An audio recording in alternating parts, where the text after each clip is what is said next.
If you're seeing a ChatGPT error 504, don't worry. In most cases, this is a temporary issue and it can usually be fixed in a few simple steps. In this video, I'll walk you through the fastest ways to troubleshoot the error, get ChatGPT working again, and avoid wasting time on unnecessary fixes. If this tutorial helps, make sure to hit the like button and subscribe for more quick tech solutions. Let's get started.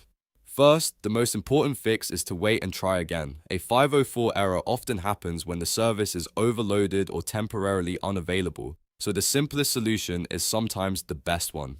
Wait anywhere from 1 to 10 minutes, then try loading ChatGPT again. In many cases, the service restores quickly on its own, and the error disappears without you needing to change anything. If that doesn't work, the next step is to refresh the page.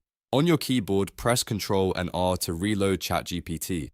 Sometimes the page just needs a quick refresh to reconnect properly. If you're on a phone or tablet, you can also close the page and reopen it or pull down to refresh if that option is available. Next, check the server status. Open your browser and go to status.openai.com. This page shows whether OpenAI is experiencing an outage or partial service disruption. If the servers are down, there's nothing wrong on your side, so the best thing to do is wait until service is restored. Checking the status page can save you time and confirm whether the issue is global instead of related to your device or internet.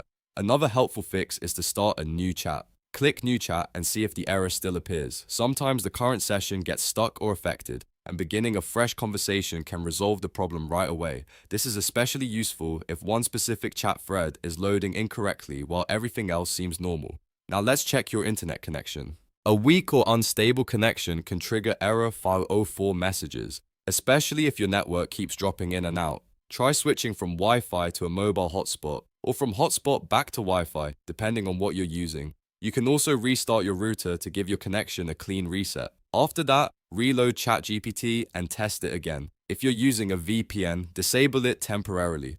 VPNs can sometimes cause unstable connections or interfere with the way ChatGPT reaches the server. Turn off the VPN, refresh the page, and try again. If the error goes away, then the VPN was likely the cause. You may need to keep it off while using ChatGPT, or choose a different server location if your VPN allows it. So to quickly recap, wait and retry first, refresh the page, check the server status, start a new chat, verify your internet connection, and disable your VPN if needed. These steps solve most ChatGPT error 504 problems without any advanced troubleshooting. If this video helped you fix the issue, please hit like and subscribe for more helpful tutorials just like this. Thanks for watching, and I'll see you in the next one.